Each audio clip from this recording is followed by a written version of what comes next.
온누리약국TV 백세건강연구소 김현욱입니다. 오늘은 1년 중 가장 춥다는 소환입니다. 이름은 소환이지만 대안보다 춥기 때문에 야외활동 하실 때 든든히 챙겨 입으셔야겠습니다.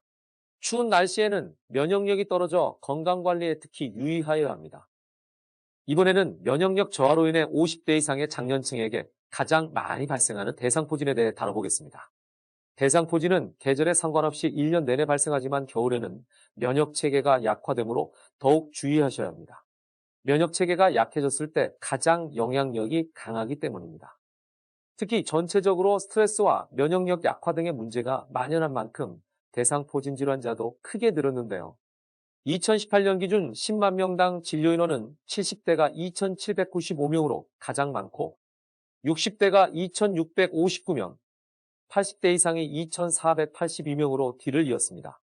하지만 30, 40대도 안심할 수 없습니다. 인구 10만 명당 연평균 증가율은 30대가 3.0%로 가장 높았고 40대가 3.6%로 그 뒤를 이었습니다.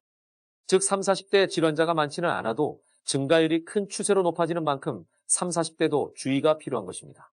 대상포진에 걸리면 온몸이 욱신되고 열이 나며 오한을 느낍니다.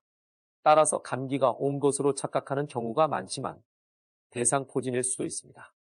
따라서 대상포진의 증상을 자세히 알아볼 필요가 있습니다. 대상포진은 통증과 함께 발생합니다. 바람에 스치기만 해도 바늘로 마구 찌르는 듯한 심한 고통을 동반합니다. 대상포진 환자들은 이를 불에 타는 듯한 고통, 날카로운 고통, 벌레가 기어가는 듯한 고통 등으로 표현합니다. 혹은 열이 나는 느낌, 몸에 힘이 빠지는 느낌이 들기도 합니다. 대상포진은 피부 발진을 동반하는 경우가 많으며 수두처럼 온몸에 퍼지는 것이 아니라 한쪽 부위에 띠 모양으로 퍼집니다. 이 발진은 7일에서 10일이 지나면 가라앉지만 대상포진을 심하게 앓았을 경우 피부 변색이 지속되기도 합니다. 따라서 면역력이 떨어진 시기에 감기 증상과 더불어 피부 한쪽이 따끔거리거나 메스꺼움 등의 증상을 느낀다면 대상포진을 의심해 볼 수 있습니다.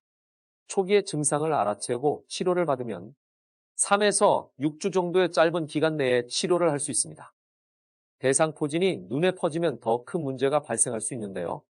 눈꺼풀이 부어오르고 통증을 일으킵니다. 이때는 안구에 흉터를 남겨 시력장애를 초래할 수도 있고 각막염, 녹내장을 유발할 수도 있다는 것입니다. 따라서 피부 발진이 얼굴에 생긴 경우 코와 눈 등으로 퍼질 수 있기 때문에 주의하셔야 합니다. 이외에도 귀, 배뇨중추 등의 합병증이 생길 수도 있습니다.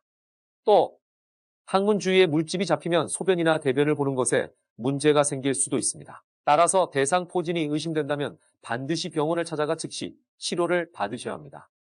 또 어린이에게 전염시켜 수두를 앓게 할 수 있기 때문에 어린이와의 격리가 필수적입니다. 이처럼 발생하면 통증은 물론 시력 상실의 위험까지 가져오는 대상포진, 이를 예방할 수 있는 방법을 알아보겠습니다.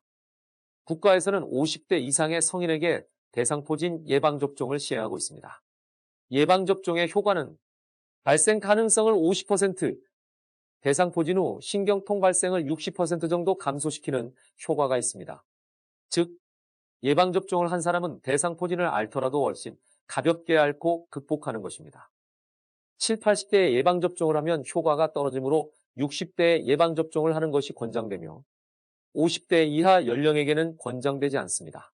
실제로 미국에서는 2008년부터 60세 이상 시민에게 의무접종을 권장하고 있습니다. 대상포진을 한 번 앓은 사람이라도 치유 1년 이후에 재발 방지 목적으로 다시 접종할 수 있습니다. 재발률은 높지 않지만 만성질환자라면 주의하여야 합니다. 대상포진에 동반되는 신경통이 만성질환에 영향을 줄 수 있기 때문인데요. 특히 암이나 당뇨, 간경화 등의 만성질환자의 경우에는 재발할 가능성이 비교적 높습니다. 예방접종 권장 대상이 아닌 50대 이하의 성인분들은 평소 면역력 관리에 힘쓰셔야 합니다. 규칙적인 생활을 하고 활동 중간에 휴식을 필수적으로 취하셔야 합니다. 또 건강한 식생활을 유지하는 것이 중요한데요. 다음 시간에는 면역력 강화에 도움이 되는 음식 한 가지를 소개해드리겠습니다. 온누리약국TV 영상을 시청해주셔서 감사드립니다. 궁금한 건강 정보가 있다면 댓글을 달아주세요. 다음 영상에서 다룰 수 있도록 하겠습니다. 저희의 영상이 도움이 되었다면 구독과 좋아요를 부탁드립니다. 그럼 다음 영상에서 뵙겠습니다. 김현욱이었습니다.